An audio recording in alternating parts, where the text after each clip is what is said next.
Hi everybody, I have a female spirit with me, thank you, and she's saying, just call me Bessie,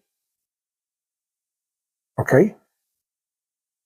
Alright, yes, I can see that. She's just asked me, I am very beautiful. I am very beautiful, aren't I? You are. Bessie? Yeah, okay, right. Bessie's asked me to say that she's got raven black hair, and yeah, don't worry, just relax, it's okay. And what's she's come? I will. It's okay. She's come to me. She's in a straitjacket, and yeah, okay. She's saying, please, please, please listen to me. Listen to me. And she says, nobody knows I existed. Nobody knows I'm here. I've been screaming and shouting to get people's attention, and nobody's listening. Oh, Bessie, I'm listening. You're welcome. You're welcome. She just thanked me. Yeah. Okay. Right. Bessie is from the United States. Right. Okay. She's telling me that she lived in the 1920s. She says, although my spirit is alive, still alive, but I want to be cleared. Okay. And she's telling me that she was married to a very, very powerful man. And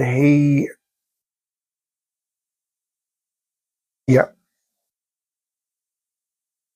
Okay. Yeah. She's saying that he was friends with governors of where she lived, the state that she lived in. Right, thank you. She's telling me Virginia. And she's saying that there were underhand men doing deals on liquor and prostitution. Thank you. Now, what she's telling me is that because she was going to speak out about what was happening, they didn't like it. So what? Yeah. Right, okay. Her husband was a friend of a doctor called, right, okay. You'll have to forgive me if I've mispronounced this. Dr. DeJeanette. Right. Dr. Joseph. Dr. DeJeanette. Okay. He was a brutal man. Thank you. These are her words. And he wanted, thank you, he wanted his own way.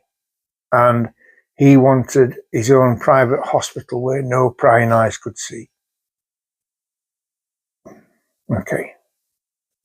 Because Bessie didn't agree with what her husband was doing, he locked her in a cellar, and eventually she was committed.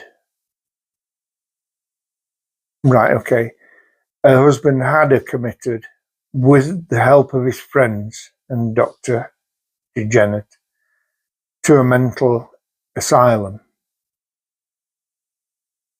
Right, okay. She's telling me it was called Western State Asylum.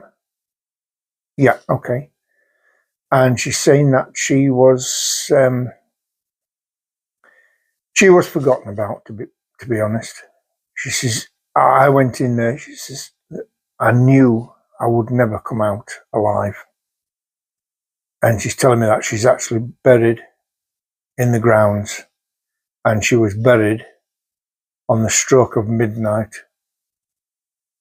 And she says all I did was disagree with powerful men, and they didn't like it. Yeah. Right, okay. She said I underwent many operations without anaesthetic, without chloroform, thank you, chloroform, without any chloroform, and making me sterile so I couldn't bear any children was one of those operations. They tried to give her a frontal lobe lobotomy. Sorry, I'm not a medical man, so I'm sorry, Bessie. And she's showing me they went through the eye. She said it didn't work, it was just painful. And she temporarily lost sight of one of her eyes. She's telling me that when they did this, she was in a straitjacket and she was sat in a wooden chair with restraints and she could not move. And she says nobody could hear me. Nobody could hear me scream. And nobody cared. I was forgotten about. She's telling me that many patients died as a result of operations. Yeah. But she says, please don't forget me. Please don't forget me. After our session, I've just told her that after our session, I will help her across to the other side and we'll get that straitjacket taken off her. No, you're welcome. She's wanting to kiss me hands and kiss me face, and I said, it's not necessary. It's not necessary. I'm here to help you. She's thanking me for listening and for relaying her story. She said, because without you, I'd be nothing. I'd be nothing. I'd just be a stain on society. She says, and I wasn't. I was a person, but I had a mind and I could think for myself, and they didn't want that. Right, thank you. She's saying, but without the backing of these powerful men, nothing would get done, and everything got done to their satisfaction, and they made a lot of money out of it, but they didn't want a radical voice. Thank you. You're welcome. She's wanting to go now. She says, will you please help me? Which I will. And on that note, she's wanting that help. And I'd just like to say to everybody, thank you so much for listening. And I'll see you on the next one. Bye for now.